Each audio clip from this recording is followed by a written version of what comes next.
Welcome to edu next. आज हम Bihar state sociology यानी समाजशास्त्र के सिलेबस को देखेंगे।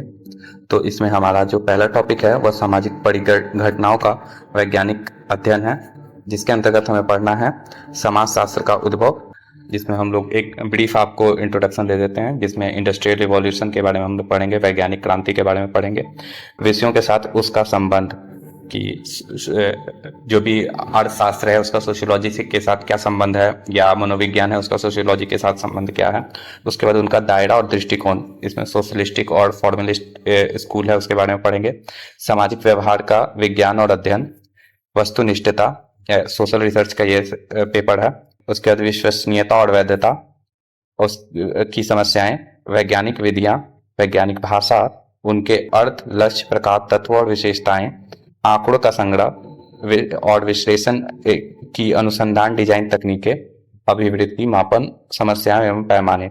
तो ये जो आपका सिलेबस है, इसमें सोशल रिसर्च के भी कुछ टॉपिक्स जोड़े गए हैं, तो सोशल रिसर्च भी इसमें इंपॉर्टेंट है आपके लिए पढ़ना।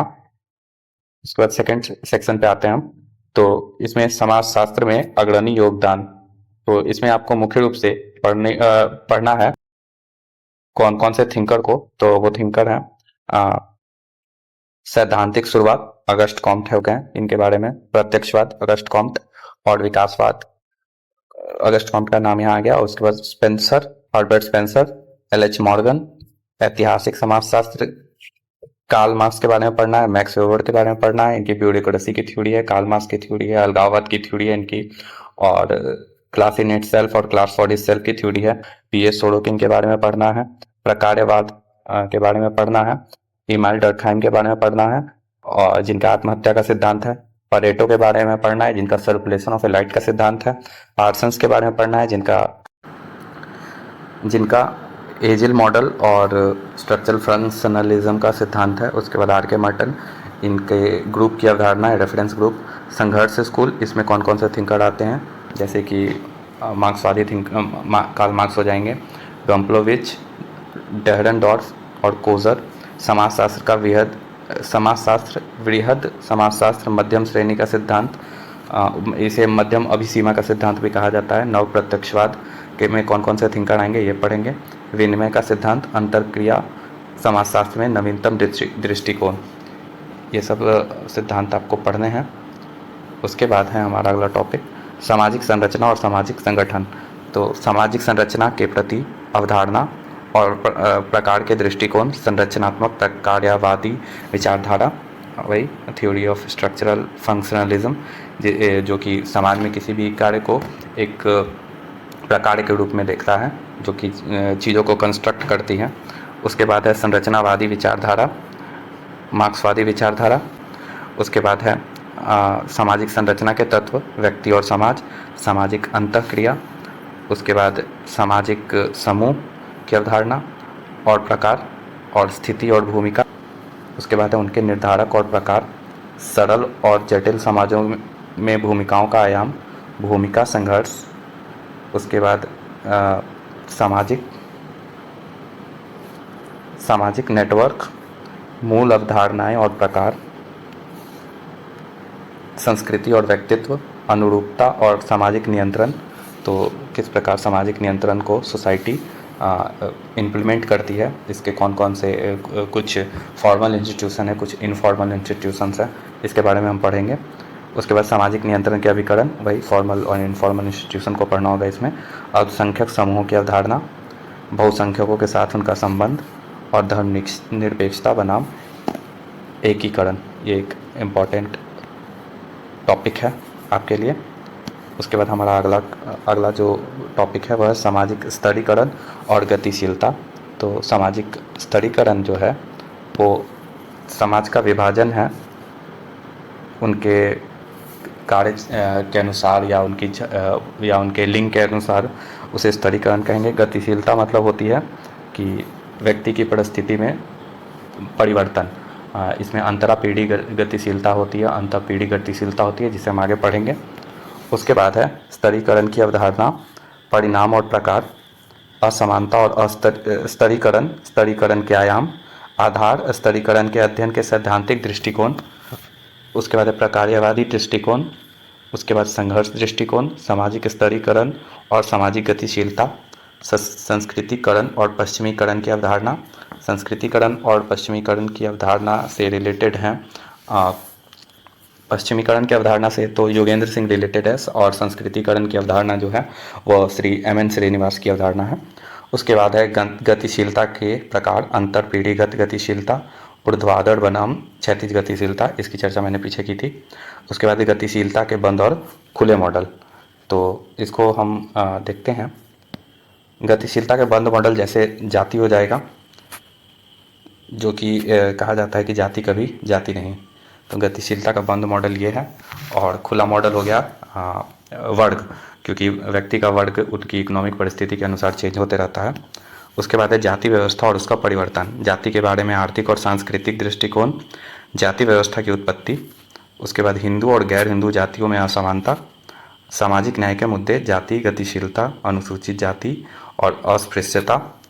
उसके बाद अनुसूचित जातियों में परिवर्तन, अस्पृश्यता उन्मूलन, औद्योगिक कृषि वर्ग संरचनाएं।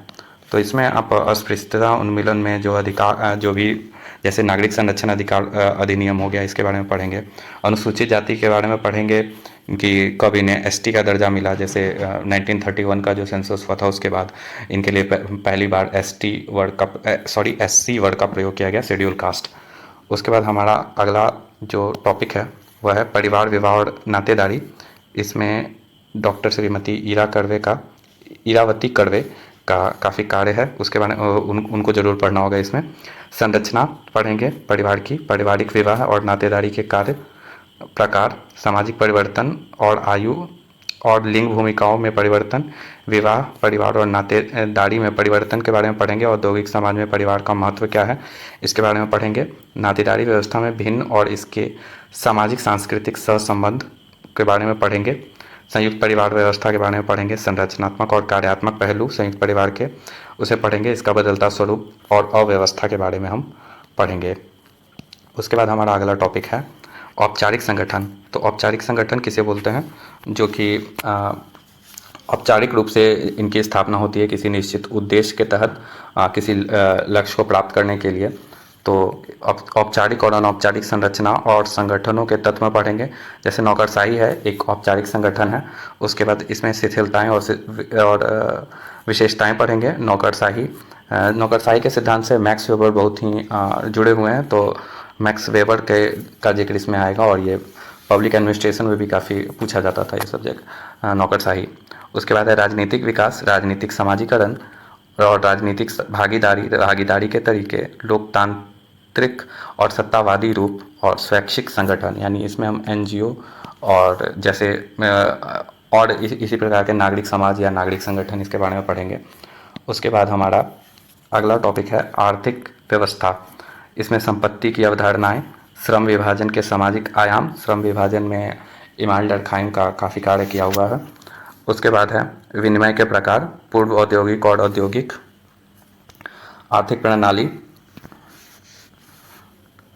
में सामाजिक पहलू, औद्योगिकरण और राजनीतिक, शैक्षणिक, धार्मिक और पारिवारिक स्तरीकरण के क्षेत्रों में परिवर्तन, आर्थिक विकास के सामाजिक निर्धारक और परिणाम। तो मेनली ये इनसे क्वेश्चन जो ज़्यादातर होंगे स्टेटमेंट वाले ही बनेंगे। उसके बाद है राजनीतिक व्यवस्थाएं। राजनीतिक व्यवस्था की अवधारणा को पढ़ेंगे, तत्व और प्रकार को पढ़ेंगे, एक राजनीतिक व्यवस्था के कार्य क्या होते हैं ये पढ़ेंगे सोशियोलॉजी के एस्पेक्ट से। उसके बाद है राजनीतिक व्यवस्था के अंतर्गत कौन कौन सी संस्थाएं हैं, व्यक्ति, समूह, राजनीतिक संगठन, दल, एजेंसी के संदर्भ में राजनीतिक प्रक्रियाएं, जैसे इसमें मतदान व्यवहार को पढ़ा जाता है, और दल का क्या, जाति का क्या दलों पे प्रभाव है, इन सब चीज़ों को पढ़ेंगे। शक्ति की अवधारणा है और आधार और प्रकार, शक्ति की करिश्माई शक्ति या सत्ता, इसके बारे में भी पढ़ा जा सकता है इसमें। फिर प्राधिकरण और वैधता, राज्य विहीन समाजों की अवधारणा, राजनीतिक समाजीकरण बनाम राजनीतिक भागीदारी, राज्य के गुण पढ़ेंगे कि राज्य के गुण होने के लिए क्या क्या आवश्यक है, जैसे कि एक क्षेत्र होना चाहिए, भूभाग होना चाहिए, एक संप्रभुतावादी सरकार होनी चाहिए, और भी कई चीज़ें हैं जिन्हें हम आगे डिटेल में पढ़ेंगे। फिर लोकतंत्र और अधिनायकवादी समाजों में अभिजात वर्ग और जनसाधारण की शक्ति, राजनीतिक दल और मतदान नेतृत्व, लोकतांत्रिक व्यवस्था और लोकतांत्रिक स्थिरता को पढ़ेंगे। उसके बाद हमारा अगला टॉपिक शैक्षणिक प्रणालियाँ हैं। यूपीएससी में लगातार इससे क्वेश्चन पूछे जाते रहते हैं, खासकर जो अभी की जो शिक्षण पद्धति और पहले की जो शिक्षण पद्धति थी, गुरुकुल पद्धति, उसके बारे में पढ़ना होता था। शिक्षा की अवधारणा और लक्ष्य पढ़ेंगे। दर्शन के स्कूल पढ़ेंगे। दर्शन के स्कूल में मेनली हम लोग विचारधारा को पढ़ते हैं कि प्राच्य विचारधारा या साम्राज्यवादी विचारधारा, इन सब चीज़ों को पढ़ते हैं। उसके बाद प्रकृतिवाद, आदर्शवाद, व्यवहारिकता, शिक्षा पर उनका प्रभाव, समाज और में शिक्षा का महत्व, लोकतंत्र, अंतर्राष्ट्रीय समझ और राष्ट्रवाद, शिक्षा में नए रुझान, शिक्षा और समाजीकरण में विभिन्न एजेंसी, विद्यालय, घर, समाज, राज्य और धर्म की भूमिका को पढ़ेंगे। उसके बाद है शिक्षा, इसकी अवधारणाएं और घटक को पढ़ेंगे। और फिर सांस्कृतिक प्रजनन, शिक्षा, सामाजिक स्तरीकरण, गतिशीलता और आधुनिकीकरण के माध्यम के रूप में शिक्षा। आपको स्तरीकरण, गतिशीलता और आधुनिकीकरण हर टॉपिक से जोड़ के देखा जा सकता है। तो ये एक इम्पॉर्टेंट टॉपिक है और बीपीएससी का फेवरेट टॉपिक है। कई बार इसमें मेंस से क्वेश्चन पूछे गए हैं। उसके बाद धर्म में है धार्मिक घटना, पवित्र और प्रोटॉन की अवधारणा। एक्चुअली ये टोटम की अवधारणा होगी, शायद गलती से इसमें प्रोटॉन लिख दिया गया है, टोटम, ये इमाल डर्कहाइम की अवधारणा है। उसके बाद है धर्म के सामाजिक कार्य और दोष, जादू, धर्म और विज्ञान, परिवर्तन और धार्मिक धर्मनिरपेक्षता। उसके बाद हमारा अगला टॉपिक है सामाजिक परिवर्तन के सिद्धांत और विकास। सामाजिक परिवर्तन एक महत्वपूर्ण टॉपिक है, इसको पढ़ना बहुत ही ज़रूरी है। सामाजिक परिवर्तन के कारण किस प्रकार किस कारण से समाज में परिवर्तन आता है, ये हम लोग पढ़ेंगे। इसमें बहुत सारे कारण हैं, डेमोग्राफिक कारण है, भौगोलिक कारण है, आर्थिक कारण है। जैसे आर्थिक कारण में कार्ल मार्क्स आ जाएंगे। वो कहते हैं कि सुपर स्ट्रक्चर या सब स्ट्रक्चर का उनका जो थ्योरी है इससे रिलेटेड है। मैक्स वेबर भी इससे रिलेटेड है।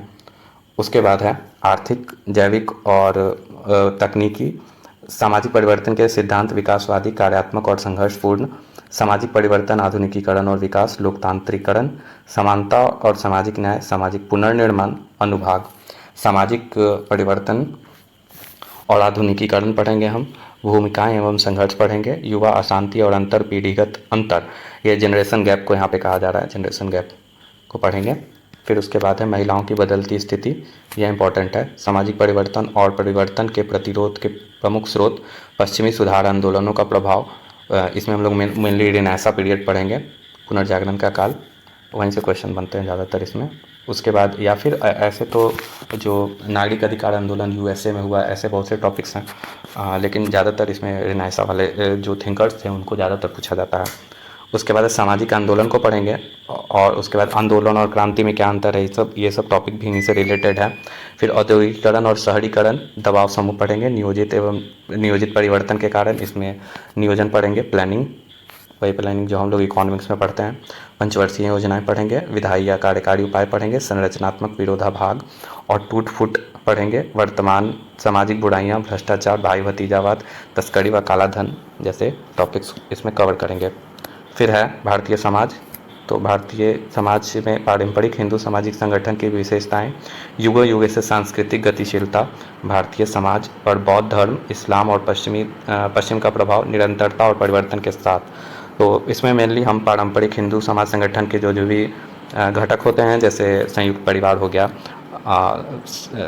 ये निजी संपत्ति की अवधारणा सामान्यतः नहीं होती है, तो इन सब चीज़ों को पढ़ेंगे। एक परिवार में निजी संपत्ति की अवधारणा सामान्यतः नहीं होती है पारंपरिक हिंदू सामाजिक संगठन में, इन चीज़ों को पढ़ेंगे। उसके बाद हमारा अगला टॉपिक है जनजातीय समाज।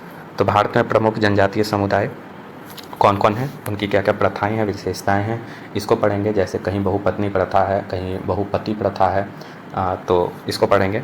उनकी विशिष्ट विशेषताएं को पढ़ेंगे। जनजाति और उनके सांस्कृतिकरण, वही एम.एन. श्रीनिवास वाला।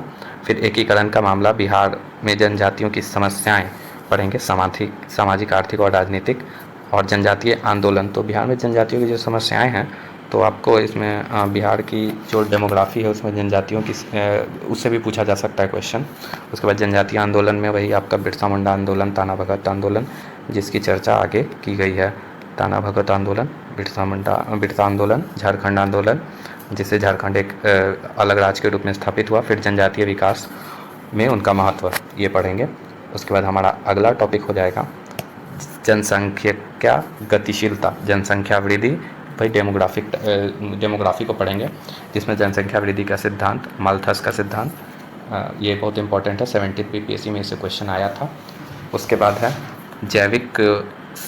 जैविक और जनसांख्यिकीय संक्रमण, इष्टतम जनसंख्या, जनसंख्या संरचना के सामाजिक सांस्कृतिक पहलू, लिंग, आयु, विवाह, इन सब चीज़ों को पढ़ेंगे। फिर प्रजनन क्षमता, मृत्यु और दर और प्रवास के निर्धारक, भारत में जनसंख्या नीति की आवश्यकता, जनसंख्या विस्फोट पढ़ेंगे, अन्य और जनसंख्या के विस्फोट के अन्य कारक, या भारत में परिवार नियोजन प्रथाओं की जनसंख्या स्वीकृति के पीछे सामाजिक, मनोवैज्ञानिक, सांस्कृतिक और आर्थिक निर्धारक। ठीक है, तो जनसंख्या विस्फोट को पढ़ना है इसमें। उसके बाद है 1ली से 8वीं पंचवर्षीय योजनाओं तक परिवार नियोजन कार्यक्रम। परिवार नियोजन से मुझे याद है 70th बीपीएससी मेंस में भी जो कि ऑब्जेक्टिव होता है उसमें परिवार नियोजन से क्वेश्चन पूछा गया था, जिसमें पूछा गया था कि परिवार नियोजन जो कार्यक्रम है किस पंचवर्षीय योजना में लाया गया। उसके बाद है जनसंख्या शिक्षा पढ़ेंगे, जनसंख्या शिक्षा की अवधारणा पढ़ेंगे। उसके बाद लक्ष्य, पहलू, अभिकरण और तकनीकें पढ़ेंगे। तो मेरी यह सलाह होगी कि आप 68 BPSC optional sociology, 69 BPSC optional sociology और 70 बीपीएससी ऑप्शनल सोशियोलॉजी से जो भी क्वेश्चंस पूछे गए थे ऑब्जेक्टिव, उनको एक बार गो थ्रू कर लें, उसे एक बार बना लें। ये क्वेश्चंस आपको हमारे टेलीग्राम चैनल पर मिल जाएंगे। Thank you and have a nice day.